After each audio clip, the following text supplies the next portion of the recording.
A todos, graça e paz.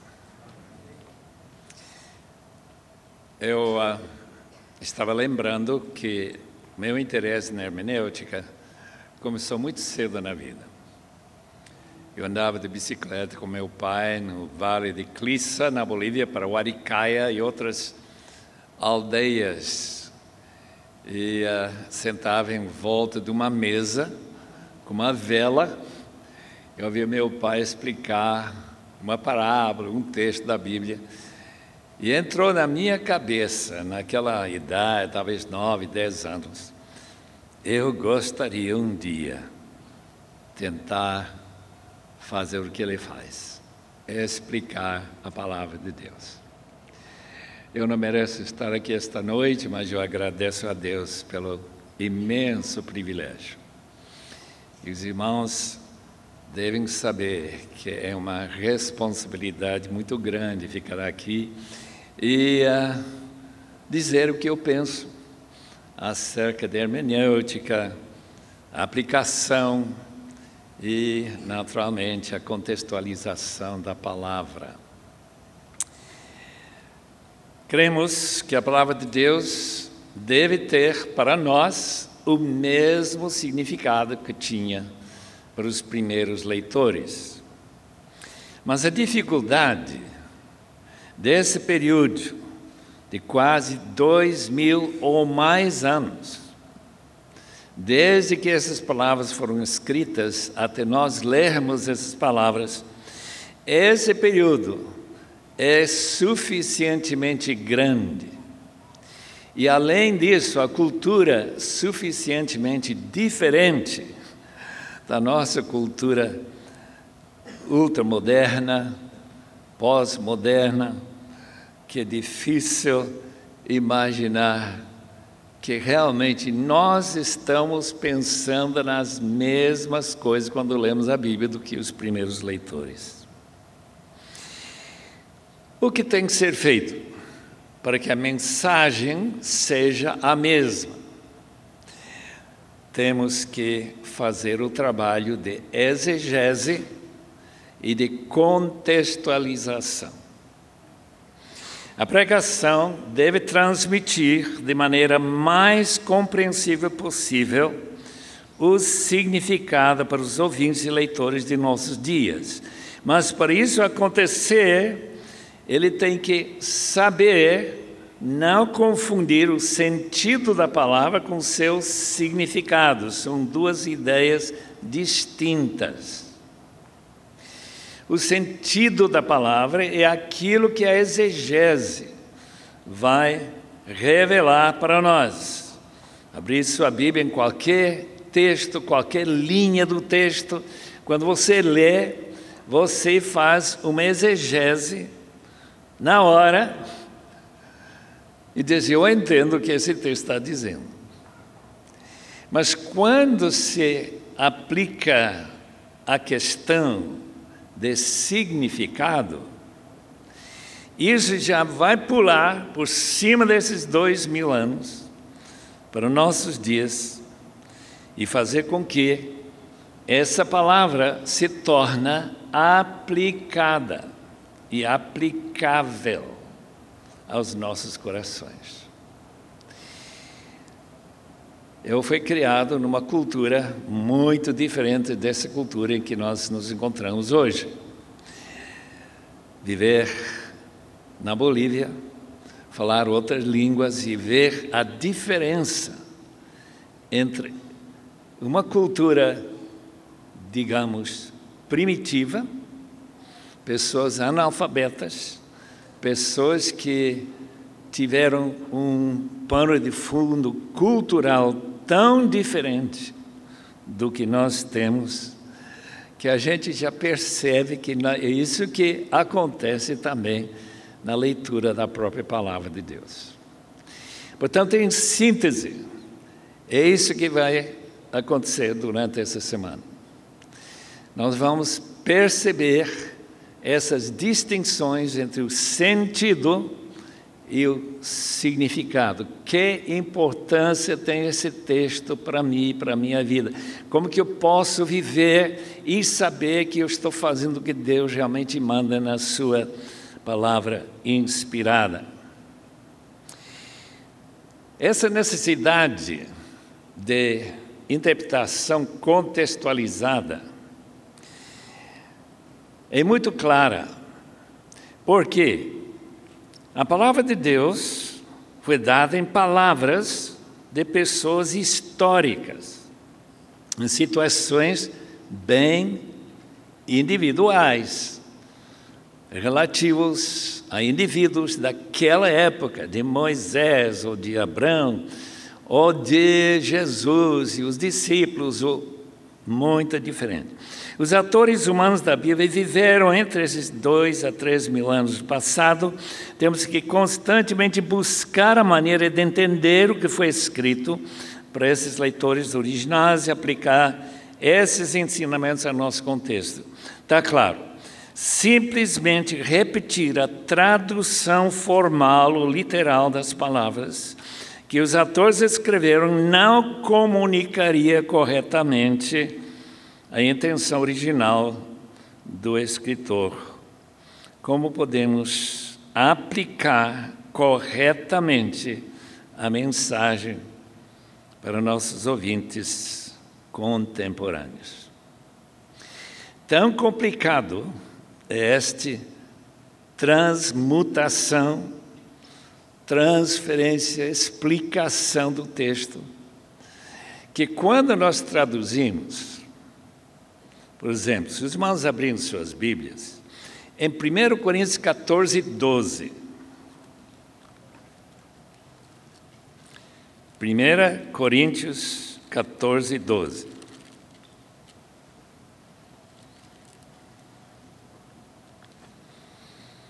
Eu vou ler como está aqui no século 21.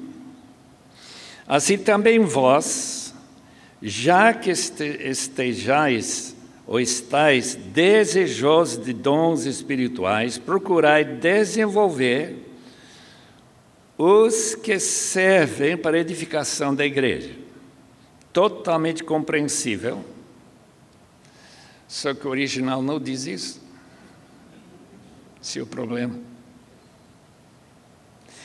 Se por acaso tiver a Nova Versão Internacional, vai encontrar no rodapé que o original diz: vocês são zelosos de espíritos. Não diz nada sobre dons espirituais nesse texto. Outros textos em volta sim, mas esse não. Portanto, quem lê esse texto e encontra esse tipo de espiritismo evangélico, bíblico, Paulo não condena isso. Os irmãos sabem que nós temos que entender as Escrituras um pouquinho mais e entender o que quer dizer esse texto e aplicar se nós realmente estamos faltando alguma coisa.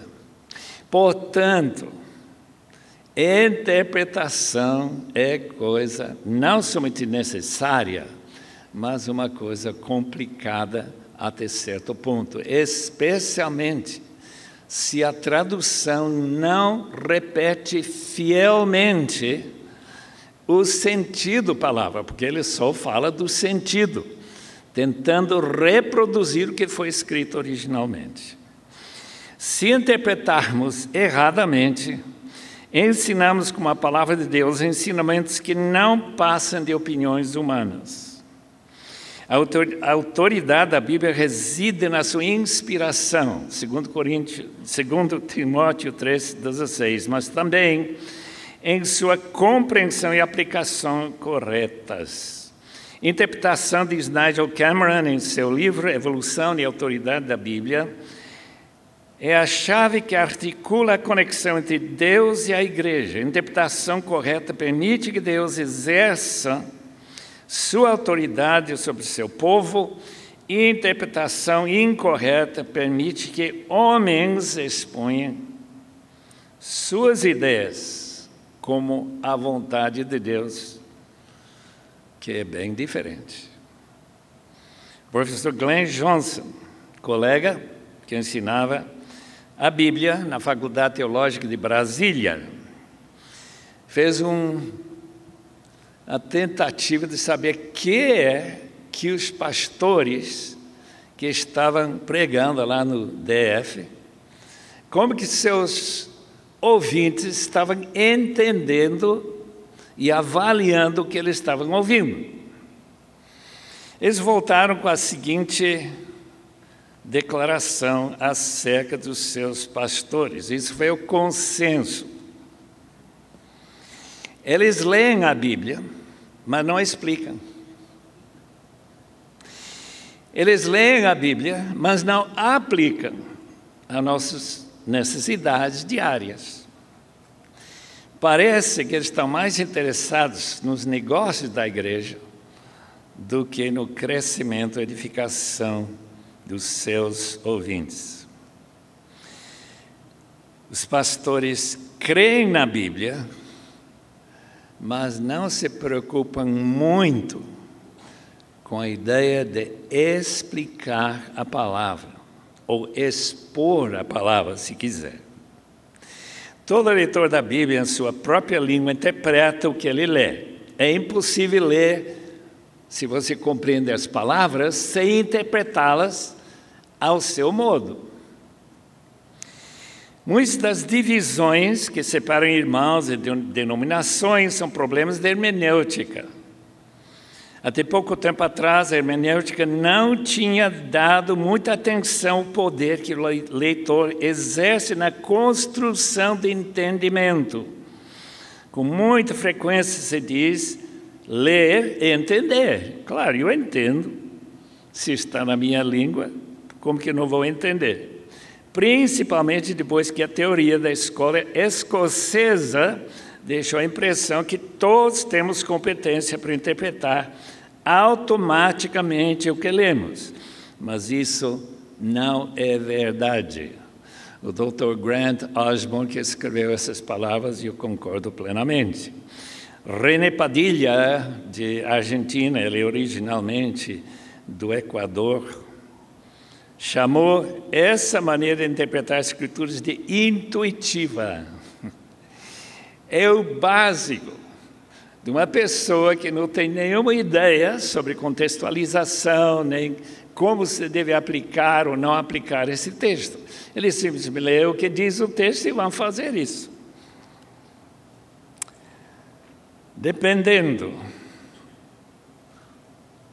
como a igreja medieval dependeu dos seus mestres, quase ninguém sabia ler, muito menos ler latim. A Igreja Católica criou o magisterium. O magisterium foi aquela gente erudita que podia dizer o que a Bíblia ensinava.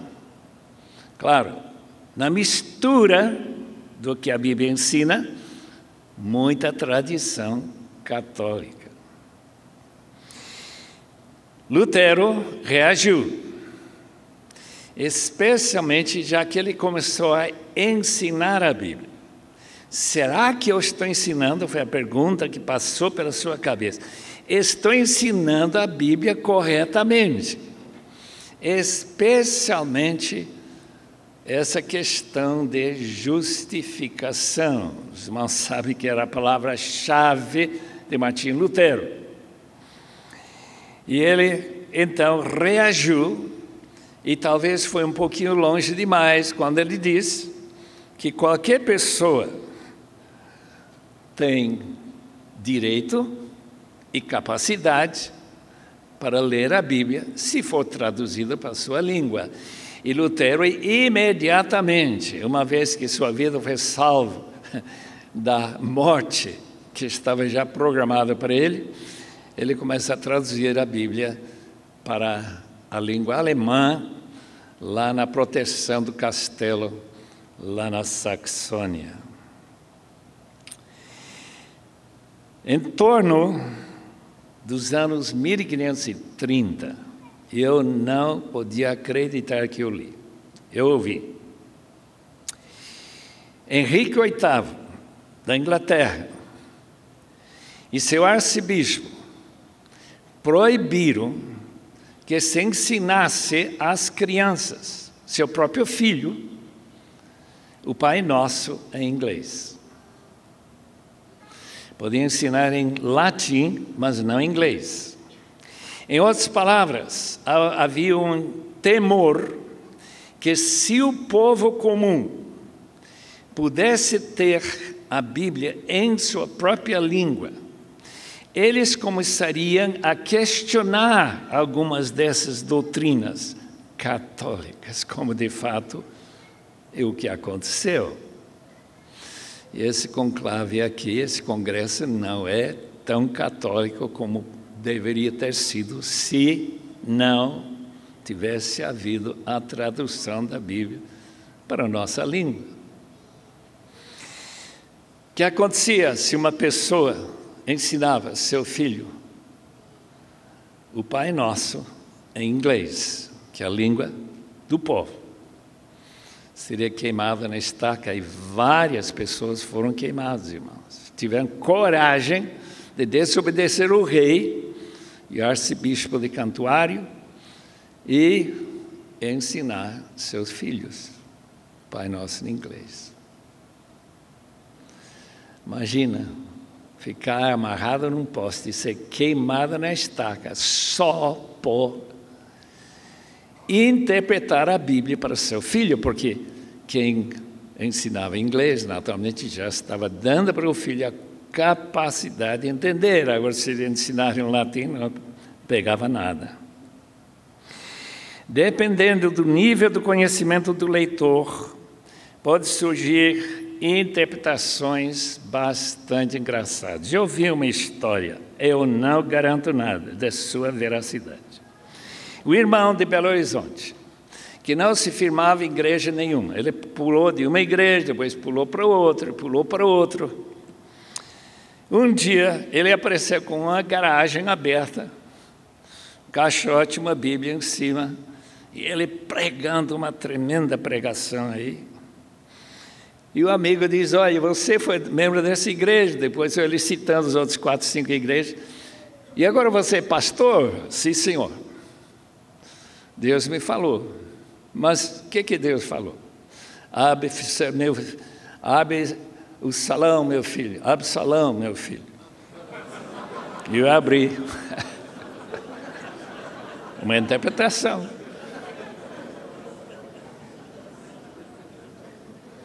Hermenêutica científica busca a situação original, procura a intenção do autor com exegese séria.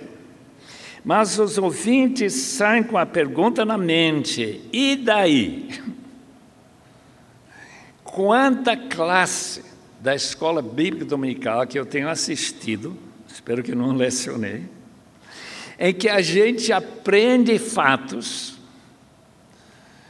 mas não há nenhuma interpretação daqueles fatos aplicáveis à sua vida. Portanto, faltou a área mais importante, chamada hermenêutica. Isto é, esses fatos que você aprendeu, como que eu devo vivê-los? Qual é realmente a vontade de Deus? Interpretação contextualizada tenta aplicar os ensinamentos no novo contexto histórico, aplicando a vontade de Deus, que foi declarada há muitos anos e reaplicada na nova situação. Reconhece que Deus transmite sua mensagem dentro do berço cultural, ainda que nenhuma cultura comunica perfeitamente a vontade de Deus. Lembre-se de que Davi, Salomão e outros homens de Deus eram poligamistas. Porém, o ensinamento de Jesus e Paulo mostra que essa prática não era a vontade de Deus. A revelação da vontade divina progrediu ao longo da história bíblica. Deus tolerou essa prática da cultura da época, mas não foi a vontade dele. Deve se tornar clara a vontade de Deus na situação moderna, à luz do Novo Testamento. E agora? Vamos ordenar mulheres para o pastorado ou não. Essa questão acaba de ser discutida novamente entre os batistas. Os irmãos devem saber que tomar uma decisão que a própria ordem podia aceitar se quiser. Em outras palavras, não é mais uma questão bíblica, mas a opinião daqueles que recebem esse convite. Alguns pressupostos. A Bíblia é nossa última e máxima fonte de autoridade para a fé prática, mas somente se for corretamente interpretada. Rejeitamos a posição católica que aceita a tradição como de valor paralelo e comparável ao valor das próprias Escrituras. Rejeitamos a razão humana como o juiz, com a autoridade máxima para decidir o certo e o errado, como fazem os teólogos liberais. Eu sentei nas aulas de Edimburgo, na Escócia, eu vi um dos grandes cabeças do mundo falar da teologia sistemática. Eu ouvia mais de uma vez essa frase: nós não podemos aceitar esta frase, ou esta declaração como verdadeira, mesmo que seja bem clara na palavra de Deus, porque não passa pela razão humana. Isso não pode ser, então, a verdade. Então, nós já ficamos julgando pela nossa razão se esse texto é, de fato, passível de ser interpretada como inspirada e não apenas uma palavra de um homem. E nós estamos sempre diante dessa tensão. E vamos ter até você chegar na minha idade a mesma tensão. Eu posso julgar a palavra de Deus ou ela que vai me julgar? Eu posso dizer com minha razão, isso não pode ter acontecido. Ou essa não é a vontade de Deus, ou é mesmo a vontade. Mas olha, se o fato que a minha interpretação contradiz a prática da minha igreja, da minha denominação, imagina a tensão que isso vai criar, especialmente se você tem um cargo de pastor, de líder naquela denominação. A Bíblia interpreta a si mesma, compara a Escritura com a Escritura para chegar à conclusão correta sobre a verdade revelada. Isso é bastante claro. A verdade que Deus deseja comunicar para nós está inserida num contexto histórico e cultural. A proibição da mulher cristã cortar o cabelo, se quiser entrar na presença de Deus, orar na igreja, pode suscitar um mal-entendido. Mulheres da cidade grega de Corinto cortavam os cabelos para se identificar com prostitutas. Modéstia na apresentação da mulher e a vontade de Deus, como Pedro explica. A beleza de vocês não deve estar nos enfeites exteriores, como cabelos trançados, joias de ouro, roupas finas. As mulheres naquela época gostavam de trançar fios de ouro junto com o cabelo. Não vi isso muito comum aqui no Brasil. Ainda bem. Ao contrário, esteja no interior. Que não perece beleza demonstrada no espírito dócil e tranquilo, o que é de grande valor para Deus. 1 Pedro 3, 3 e 4. Paulo também condena a prática de mulheres abastadas de gastar muito tempo trançando seus cabelos com esses fios de ouro. Ostentação não convém para o cristão. 1 Timóteo 2, 9. Ser crente, renascido pelo Espírito Santo, confiante no Senhor que inspirou as Escrituras, é importante. O Espírito Santo nos foi dado para nos conduzir para toda a verdade. João 16, 13. Isso não quer dizer que todo crente tem o direito de reivindicar que sua interpretação seja certa. quando a exegese mostra claramente que não é. Lembremos que Lutero e outros líderes da Reforma foram convencidos da possibilidade de interpretar corretamente as Escrituras trazidas no vernáculo, mas não quer dizer que todo cristão tem capacidade de interpretar todo o texto corretamente. A maioria pode entender o texto bíblico porque o texto é claro em geral.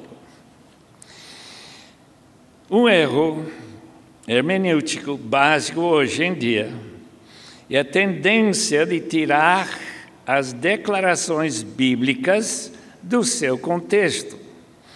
As declarações gerais se tornam mandamentos absolutos quando os intérpretes não observam o poderoso esclarecimento que advém da consideração das Escrituras como um todo num assunto particular. Veja o caso da oração de Jesus no Pai Nosso, só para ver uma ilustração. Quando nós pedimos o pão nosso cotidiano, dá-nos diariamente, está aqui no texto do século 21, nosso pão do dia a dia. Que esse pão é justamente esse pão que eu tenho ouvido uns 1000 vezes aqui no Brasil, não nos deixe faltar. Pão da padaria. Mas é isso que Jesus queria dizer? Eu acredito que não. Quer dizer, o resto da Bíblia deixa muito claro que Deus não vai deixar faltar para os seus filhos. Portanto, deve ser o pão que desceu dos céus, que se nós não comermos esse pão, não temos vida. Portanto, essa pequenina dificuldade na compreensão de um texto que é tão natural, porque para nós pão é pão de farinha de trigo ou outra farinha qualquer. Não podemos admitir contradições nas Escrituras. Uma vez que reconhecemos sua inspiração e infalibilidade, a harmonia em toda a Bíblia, uma vez que admitimos que haja progresso na revelação de Deus em sua palavra. Esse progresso na revelação pode ser reconhecido quando comparamos a antiga aliança nova prometida por Deus em Jeremias 31 e Ezequiel 36. Novo coração, com a lei de Deus escrita no coração. Eu estive voltando de uma conferência fora de São Paulo. O irmão que estava dirigindo o carro disse que ele entrou num restaurante com bastante fome, pegou uns alimentos que estavam lá e começou a comer e percebeu, só pelo sabor, que o arroz tinha sido cozinhado com banha. Os irmãos sabem que banha é de porco. Daí ele cuspiu no prato, pagou sua conta e foi embora com mais fome do que antes. Ele estava pecando? Ou nós que pecamos? Que usamos banha? Ou até, pior ainda, comer presunto. Não. Jesus, a Bíblia diz claramente, não há nenhuma dúvida que Ele purificou todos os alimentos, que são bons para comer, claro, veneno não. O Antigo Testamento sem o Novo é um livro principalmente judaico. Não dependemos do ensino do Antigo sem o Novo. Muito do ensino do Antigo Testamento se cumpre na vida do Senhor Jesus aqui na Terra. Dependemos do ensino do Novo Testamento para interpretar a vontade de Deus corretamente no Antigo Testamento. Em outras palavras, lemos o Novo Testamento para interpretar o Antigo. Algumas pessoas têm que interpretar o Antigo e depois o Novo. É difícil. Paulo diz que a pessoa que lê sem começar já acreditando no Novo Testamento, não vai ter outra coisa senão um véu a cobrir os seus olhos. Na medida que as circunstâncias e pensamentos do autor e seu auditório correspondem às nossas circunstâncias e pensamentos, a interpretação se torna mais fácil e acurada. O significado das Escrituras representa as intenções verdadeiras do autor. Dr. Kaiser, aquilo que está no texto indicado pela gramática, o uso de palavras e pelo autor e suas intenções reais, abre a porta para a compreensão da intenção do autor. Dr. Cedric Johnson, no seu livro Reconhecendo Fatos Psicológicos na Interpretação, diz: a mensagem básica é clara. Claro que é clara. Lutero já percebeu isso.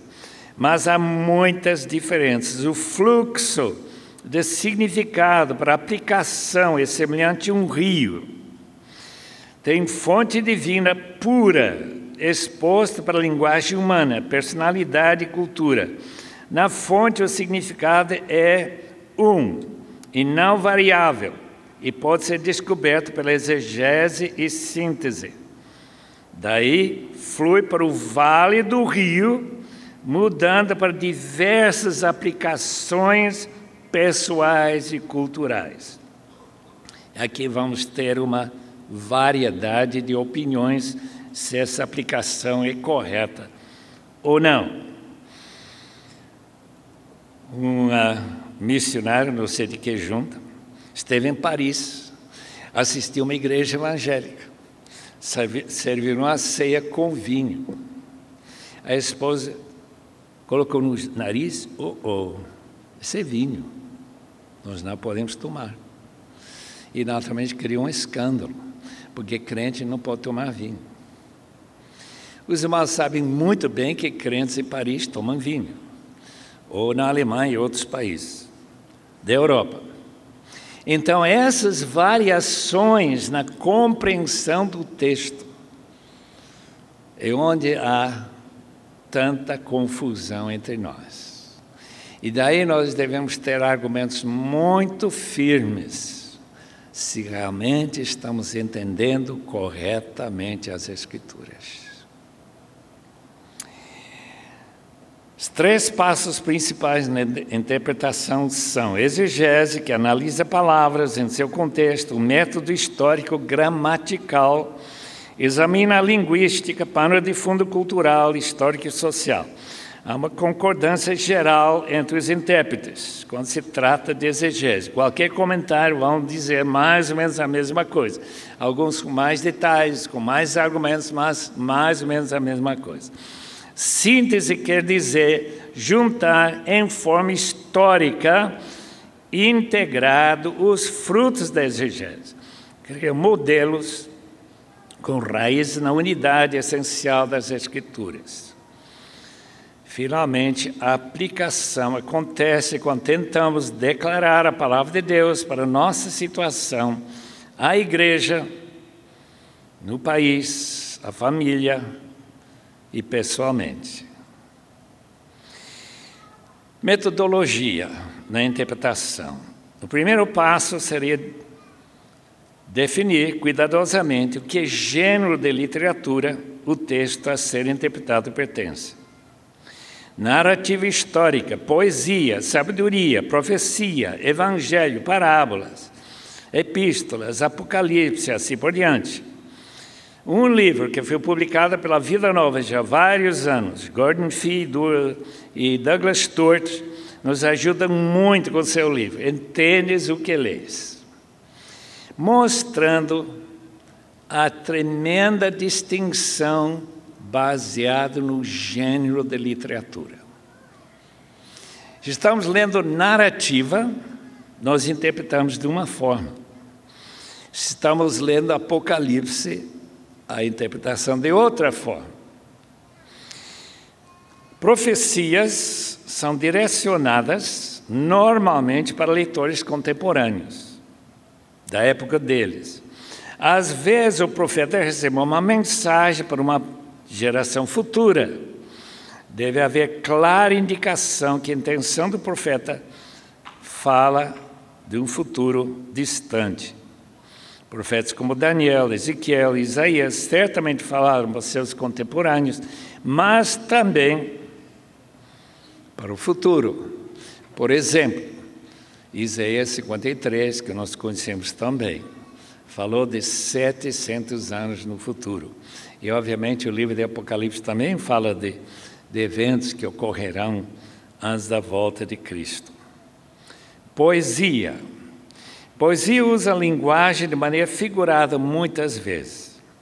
Devemos cuidar de não imaginar que montes dançam ou que árvores batem palmas. Os salmos não são de poemas musicais, fazem parte do ritual do templo com ênfase na adoração, lamentação, salmos históricos e assim por diante. Poesia hebraica geralmente prega paralelismo para comunicar a mensagem de Deus. Diferente de um livro como Provérbios, salmos devem ser lidos como unidades e não só um versículo ou outro. Sabedoria, essa literatura refere a conselhos gerais, práticas para a vida. Como diz Efésios, todos os livros de sabedoria têm uma mensagem global de acordo com as intenções do autor. Pedacinhos avulsos de ensino sapiencial, tirados do seu contexto, podem soar profundo e parecer práticos, mas facilmente podem ser aplicados de modo errôneo. Por exemplo, aquele famoso texto: criar o filho no caminho que ele deve andar, e quando ele ficar grande, maduro, ele não se desviará desse caminho.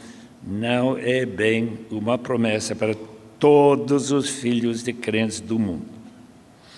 Escatologia. Escatologia é o arcabouço teológico básico de todo o Novo Testamento. Trata do fim dos tempos, que começa com a vinda de Cristo, a pregação do reino de Deus, que veio na pessoa de Jesus, e um reino que virá em sua plenitude com a volta de Cristo. Tanto no Antigo como no Novo, a escatologia foi um método usado pelos autores bíblicos de comunicar segredos e profecias do futuro sem ofender os reis e imperadores que exerceram governos autoritários. Jesus falou sobre os eventos relacionados com sua volta para a terra, Mateus 24, Marcos 13, Lucas 21. Outro livro escatológico, claro, é Apocalipse de João. O reino foi inaugurado com a vinda de Jesus, não refere a território, até Jesus voltar, mas do domínio de Jesus Cristo como Senhor sobre a vida dos que confiam nele. Aliás, a tradução reino talvez seria melhor trazido reinado. Com sua volta, o reino sobre a terra será restabelecido em toda a sua glória e poder, e os santos reinarão com ele.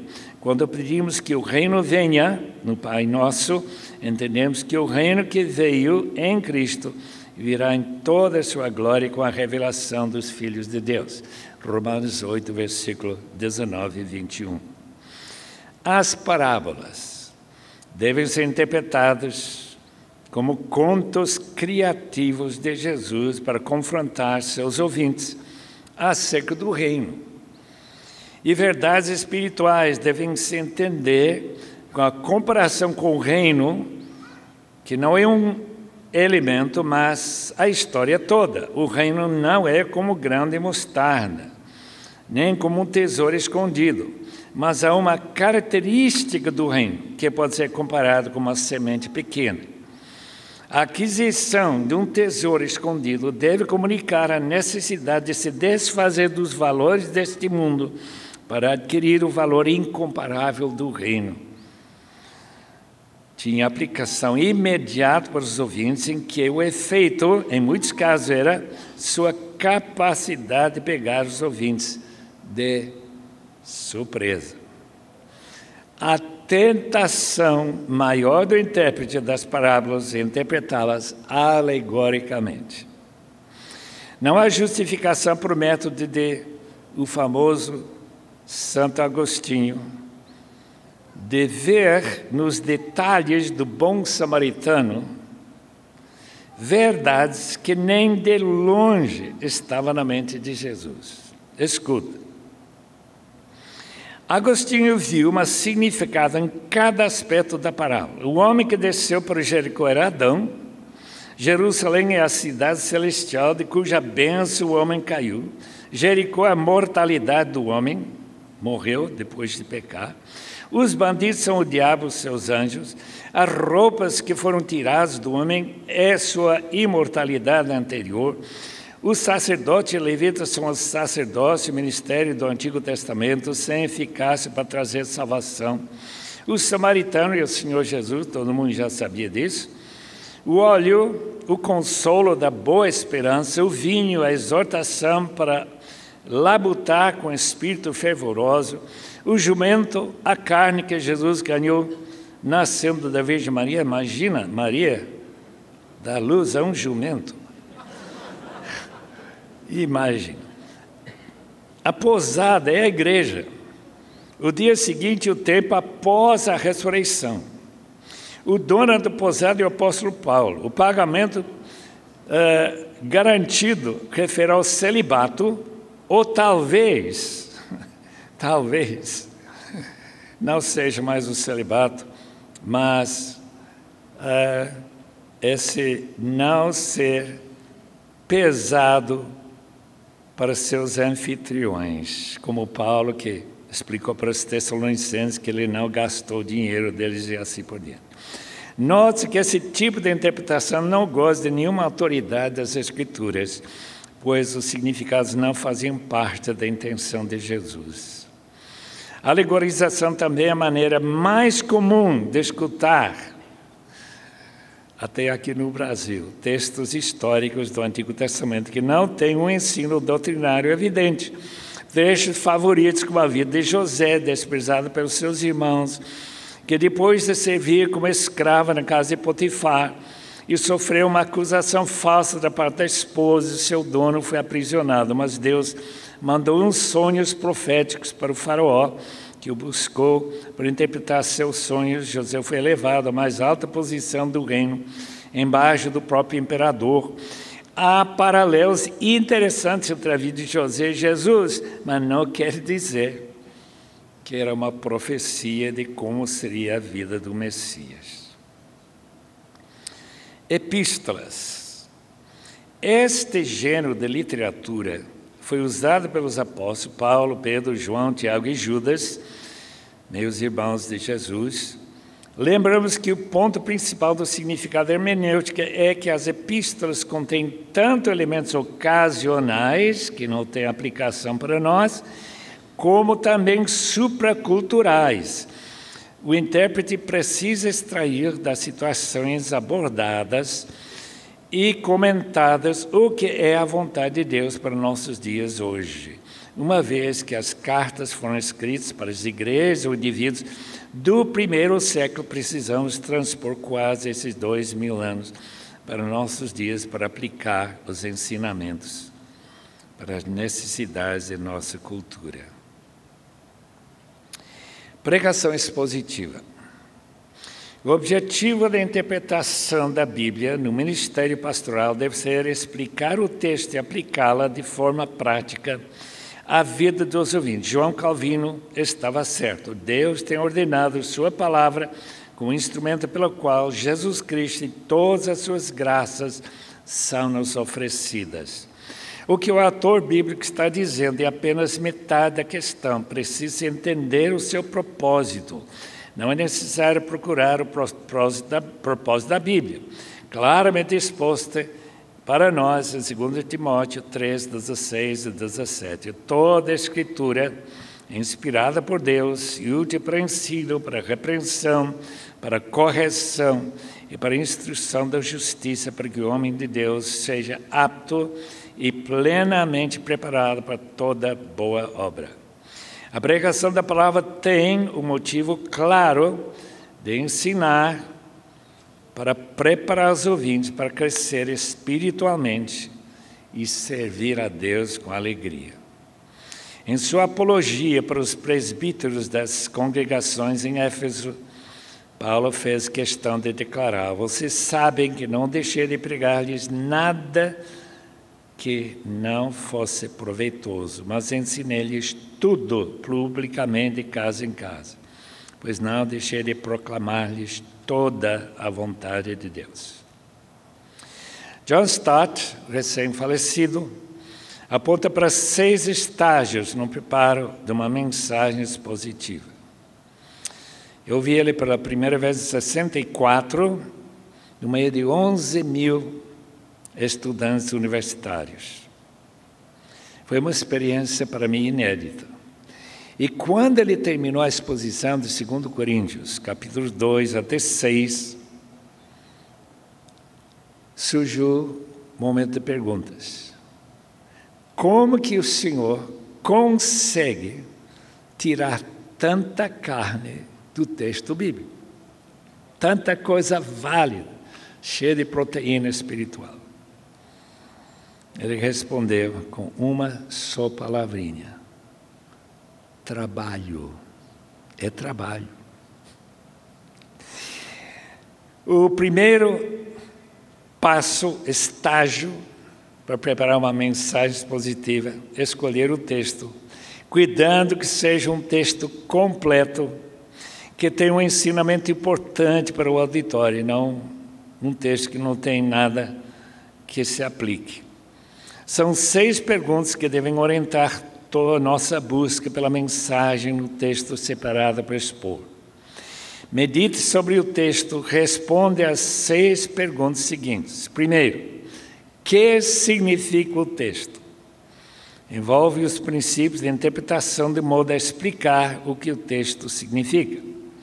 Número 2, como sei que significa isso?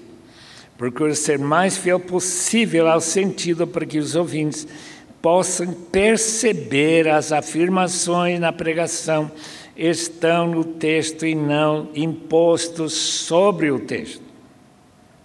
Número 3, quais foram as preocupações que causaram a escrita do texto? Procure descobrir o propósito que motivou o autor. Número 4, o que é que nós temos em comum com o texto? Aqueles que os quais ou sobre os quais o texto foi escrito, aquele que escreveu o texto.